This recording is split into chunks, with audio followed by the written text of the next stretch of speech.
అయితే ఇప్పుడు మొత్తం అంతా ఇంకా చేంజెస్ చేస్తూనే ఉంటారా అలాగా? అంటే జా చేయించుకున్నానండి. లిప్సు. నోస్ చేయించుకున్నాను. ఫోర్‌హెడ్ చేయించుకున్నా. హ్మ్. నడుం చేయించుకున్నా.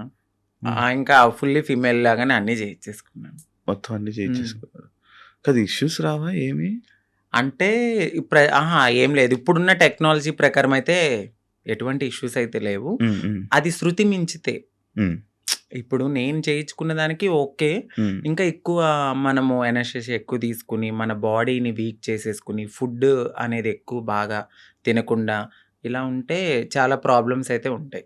కానీ నార్మల్‌గా ఎక్కువ ప్రాబ్లమ్స్ ఎక్కువొస్తుంటే ఏదో ఒక ఇష్యూ అంటే ఒక వస్తుంటే మంచి డాక్టర్ దగ్గరికి వెళ్ళాలండి. అంటే డబ్బులు పోయినా గూడా ఒక హ్మ్. మంచి డాక్టర్‌ని సజెస్ట్ చేసుకుంటూ ముందుకెళ్తే ఏం ప్రాబ్లమ్స్ రావు. హ్మ్. బట్ అది కూడా ఎక్కువ బేర్ చేయరెవరు. హ్మ్. చాలా పెయిన్‌ఫుల్ అది. హ్మ్. చాలా నరకం.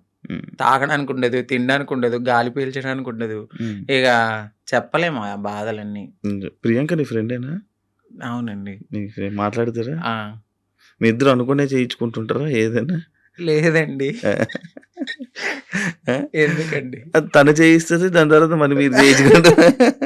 Same treatments. చెప్పాను గదా! అందంగా ఉండడము అనేది హ్మ్. మాకుంటది ఆ మనసులో. హ్మ్. ఎక్కడ మేము ఒక అమ్మాయిలాగా ఉండాలి. హ్మ్. ఎంత మారినా ఉంటది హ్మ్. జనాల్లో మీరలాగా, మీరిలాగా అని. హ్మ్. బట్ అనేవాళ్ళు అంటూనే ఉంటారు. హ్మ్. మనం మనలాగానే ఉండాలని నేననుకుంటాను. ఓకే.